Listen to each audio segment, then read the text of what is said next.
Greetings and welcome back to another episode of Heaven on Wheels.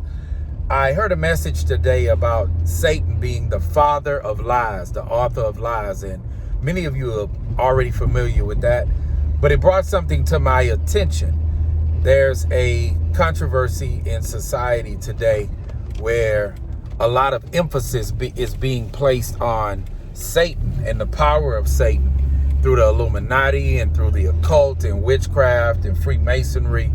And there's a misconception that there's some type of battle between God, like a sports rivalry, like the Lakers and Celtics, or the Cowboys and Niners, or the Yankees and Red Sox.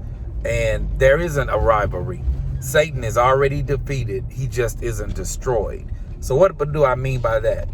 How many of you have ever been to a store and it says out of business sale? So the store is out of business, but they still have things that they're selling. But ultimately, the store is finished. And that's how it is with Satan. He's out of business. Now, he's still operating, but his day is over. If you read the end of Revelation, his time is done. He'll be cast in the lake of fire. So there's a controversy right now about that.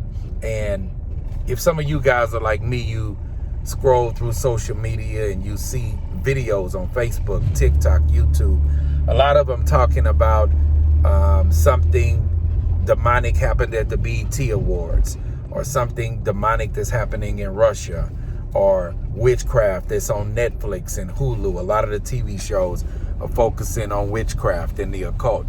All of these things are true.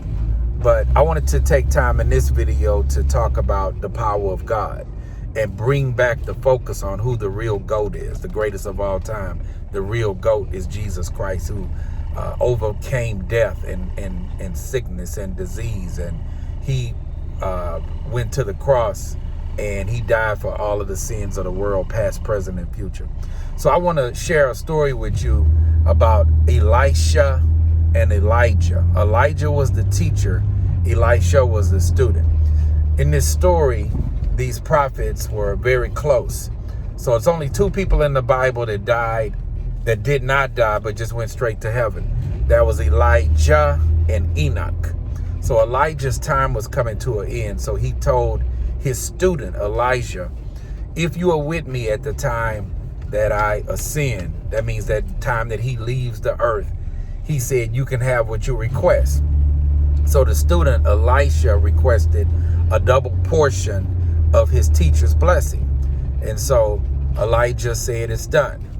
So what happened was, when he ascended, Elisha would be able to do twice the miracles that Elijah did in his lifetime. So in 2 Kings chapter 13, Elisha has lived his life now.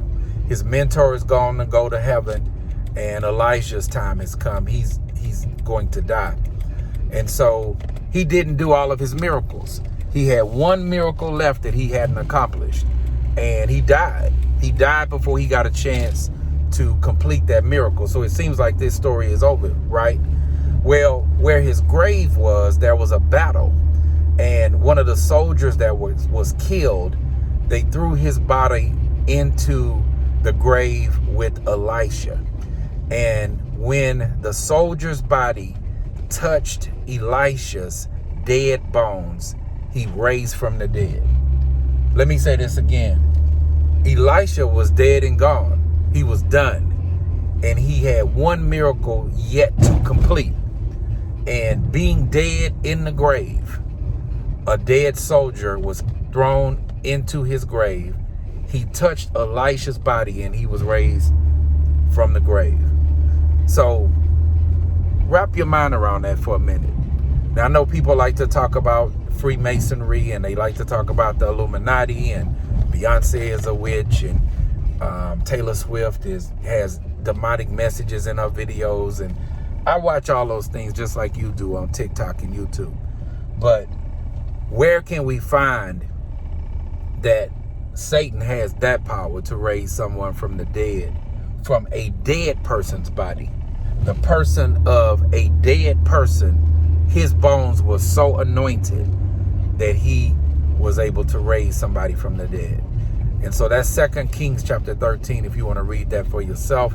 This video was a little longer than most of my videos, but I really want to begin to focus on some of the miracles of God and not get wrapped up into totally the power that the Illuminati and Freemasonry and demonic witchcraft in movies and the occult and music and so on like that. And that's true. There is a lot of that. But all of that is been defeated by the power of God. So I hope you enjoyed this video. Hope you'll give us a thumbs up. Hit that subscribe button so I can do more videos like this on this station. I hope you remember, in all of your getting, get understanding.